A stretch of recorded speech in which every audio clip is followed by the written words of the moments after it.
बिस्मिल्लाहिर्रहमानिर्रहीम। अस्सलाम वालेकुम नाज़रीन, मैं हूं नजीब अली और आप देख रहे हैं मेरा यूट्यूब चैनल पब्लिक एकेडमी। नाज़रीन, आज हम इस वीडियो में देखेंगे skills required for different sector. जी हाँ नाज़रीन, skills required for different sector, यानी नाज़रीन डिफरेंट सेक्टर में कौन कौन सी स्किल्स रिक्वायर्ड हैं ये हम इस वीडियो में देखेंगे। लेकिन नाज़रीन, मैं आपका ज़्यादा टाइम ज़ाया नहीं करूँगा, तो चलिए हम अपना वीडियो शुरू करते हैं। सॉफ्टवेयर इंजीनियर के लिए 5 लैंग्वेजेस की रिक्वायर्ड होती हैं: C++, Java language, Python, JavaScript, C#। आई रिपीट अगेन, सॉफ्टवेयर इंजीनियर के लिए 5 लैंग्वेजेस रिक्वायर्ड हैं: C++, जावा, पाइथन, जावास्क्रिप्ट, C#।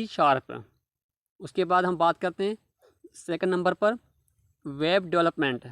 इसके लिए 5 लैंग्वेजेस रिक्वायर्ड हैं: CSS, HTML, JavaScript, Node.js, Python.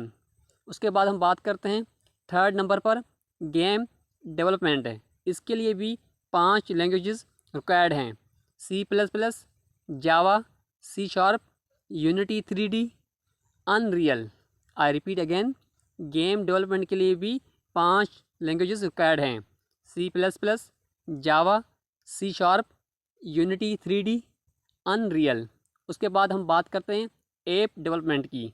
इसके लिए भी 5 लैंग्वेजेस रिक्वायर्ड हैं: Java, Kotlin, Swift, React, Flutter. I repeat again, app development के लिए भी 5 लैंग्वेजेस रिक्वायर्ड हैं: Java, Kotlin, Swift, React, Flutter. उसके बाद हम बात करते हैं साइबर सिक्योरिटी। साइबर सिक्योरिटी के लिए भी 5 लैंग्वेजेस रिक्वायर्ड हैं: Linux, networking, social net dot, Python, C++। आई रिपीट अगेन, साइबर सिक्योरिटी के लिए भी 5 लैंग्वेजेस रिक्वायर्ड हैं: Linux, networking, social net dot, Python, C++। नाज़रीन, आज का वीडियो बस यहीं तक था। मैं उम्मीद करता हूँ कि आपको ये वीडियो पसंद आया होगा। अगर आपको ये वीडियो पसंद आया है तो चैनल को सब्सक्राइब करें और वीडियो को लाइक करें और अपने दोस्तों के साथ शेयर करें, और आखिर में कमेंट सेक्शन में अपनी राय लाजमी दीजिएगा। तब तक के लिए अल्लाह हाफ़िज़।